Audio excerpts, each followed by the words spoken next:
Hey guys, it's Mo from Mo in the Deep End, and I wanted to talk to you about a little scoopity scoop I got from, randomish sources about maybe a certain judge and a certain new public defenders maybe being Facebook besties. I know you're going to be super shocked, but let me pull up a picture here, uh, you know, just in case we're not quite sure who this particular one is. But do, do, do, do, I should have, of course, been, on top of this in the first place, but that would have been me being on top of things. And that's impossible today. I'm a little bit scattered. But yes, the disgraced ish uh public defender William Lebrato seems to have a certain Judge Gull either as his Facebook friend or his wife's Facebook friend, and she has multiple, instances where she has liked certain posts of his kids. Now, look, this is not a grossity gross look,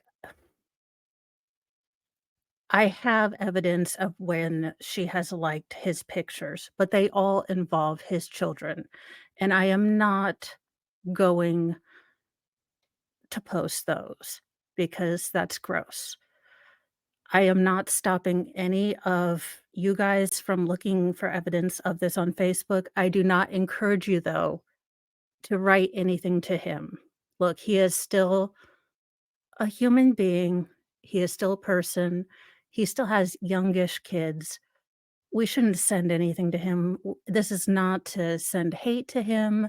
This is not anything but I feel like this is uniquely unfair and uniquely wrong for him to be placed on his case. Okay. This is, again, I don't want anyone from my channel to go do anything ridiculous because I'm putting this information out there. That's why I have chosen not to splash his Facebook stuff up. Like I said, we're much better than that, but we will talk about his suspension because I think that's pertinent. Um, I would encourage you, though, to go follow a podcast. Defense Diaries is doing a lot of investigation into what it is this suspension was about and to try to get that into public. And I think, why he was so quickly reinstated, you know, there's a lot of questions about sort of the cloudiness and murkiness about that. So, again, let's not do any internet shenanigans, but this is important. I mean, had he not become the new public defender, none of this would be anything to hoot about. I mean, who cares who's Facebook friends with who? But the fact that let's look at this, Allen County's chief public defender reinstated after weeks-long suspension. So, right now, no one is quite sure why he was suspended. No one knows. It's been sealed from the public, and I guess as I've talked to other, people, this is generally it's not sealed as to why someone is suspended. Now, again, not being a lawyer, I have no idea. I am not trying to be, a gossip or rumor mongering channel. Like I said, Defense Diaries is, trying to go through legal means to figure out, if it's for the public to know. If they get that information, I'm sure they will be able to give that to you guys, that kind of thing.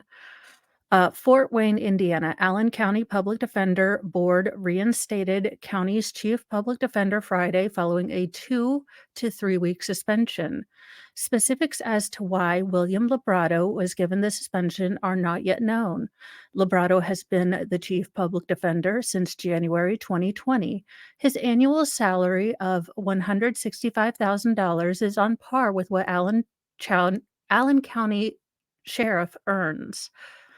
Board President John Serbic, who is a retired Allen Superior Court judge, and attorney Scott Burnell voted in favor to reinstate.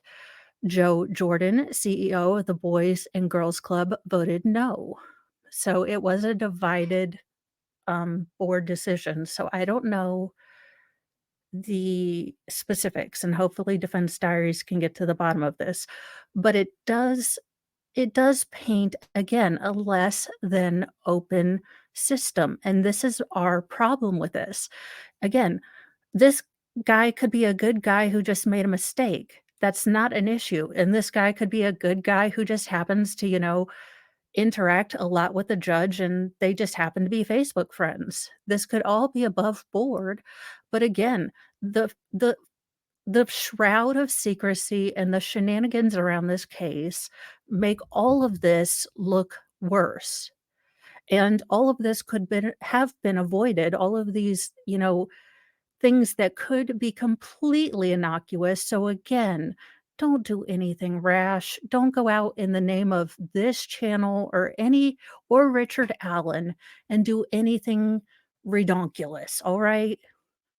There is already enough shenanigans. Don't do anything silly with this information. Many things can be true at the same time. Both of these things can be, you know, well, I mean, the suspension might not be innocuous, but it could be completely and utterly unrelated to, her and him being Facebook friends. And that friendship can be completely innocuous to him getting the placement on Richard Allen. But again, in the totality of the shenanigans of this case, it just optically can be viewed in terrible light. So again, for the 80 bajillionth time in this video, please, this is a disclaimer, do not use this for shenanigans. The end. I know you guys are probably the most awesome, community ever. I just for, internet legalness, safety, I have to throw that out there. As a part of his reinstatement, Lebrato must abide by 3 conditions. His reinstatement is, quote, subject to his compliance, including voluntary participation and compliance with Judges and Lawyers Assistance Program, repayment of attorney's fees incurred during the course of the investigation, and that he refrain from any retaliation against any public defender or staff member who participated in our investigation. Bunnell read from a statement. The assistance program is an agency of the Indiana Supreme Court, Serbic said. Quote, a well-respected and rigorous Lebrato will undergo, quote, professional assessment by a clinical psychologist, Serbic added.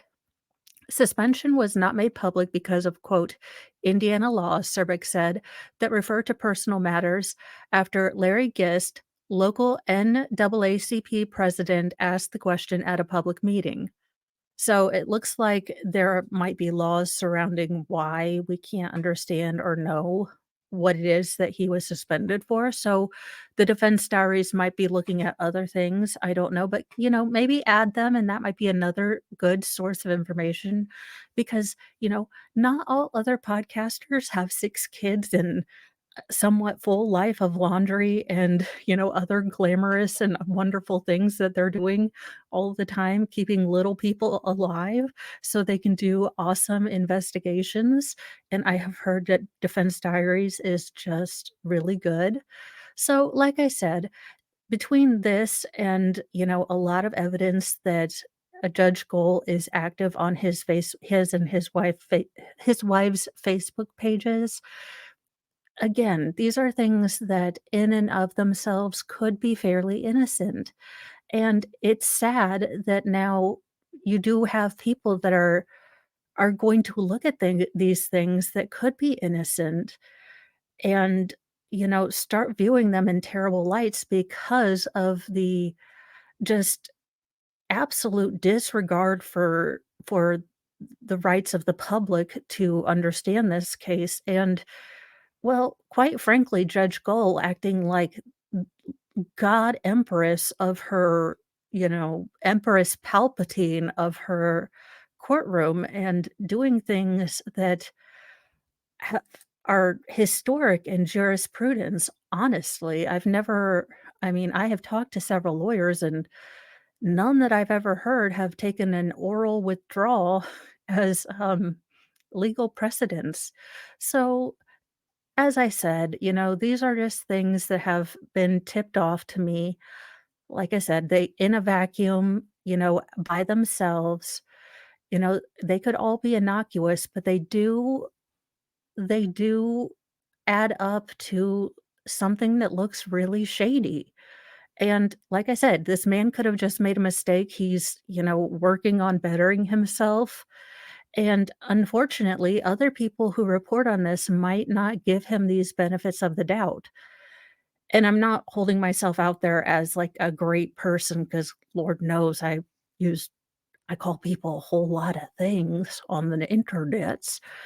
But Judge Goals' behavior and rash decisions and choosing public defenders from Allen County, not only a public defender that has already opined about the case prior to being brought on, including ballistics evidence, and then this public defender who already had a suspension and is, even if it's a tertiary Facebook friendship outside of, anything, and it's a very loose association.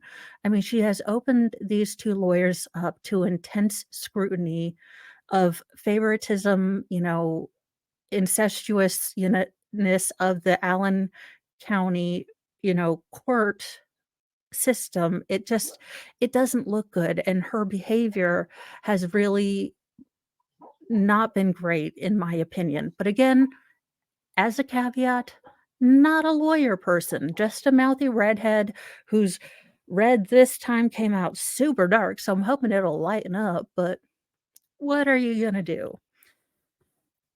As I said for the jumpteenth time, please don't go to this guy's Facebook. He look, he has a life outside of Lauren. Let's leave his life outside of Lauren alone, okay? I'm just reporting the news. And it could be in a vacuum, it could be slightly who knows? I mean, snarky me wants to think that they're all hatching a plot. I'm full on Dale Gribble part-time, but I'm trying to let my better Steve Gosney over here say, "Mo, it could be, 2 things could be true. It could be a good thing." So I encourage you to allow your inner Steve Gosney peace on this Sunday to come out. And, let's not make the internet a more crappy place to be. Let's just take this information as one more thing that we hope that the Indiana Supreme Court, because I believe it has been included in the motion um, that was put in when the judge responded. So let's hope that the Indiana Supreme Court looks at all the information in its totality and gives Mr. Allen and Delphi and the girls, most importantly, and their family, real justice. Because beyond all of that, that's the most important. So I hope you have a wonderful rest of your Sunday. Say something nice to yourself and someone else. And if I don't see you again this afternoon on Excited Utterances, what the hearsay, I hope you have a great end of this week and start of the next week. Have a wonderful day, guys. I will see you soon. And you know what? It'll be okay. We're going to start a new week. Bye, guys.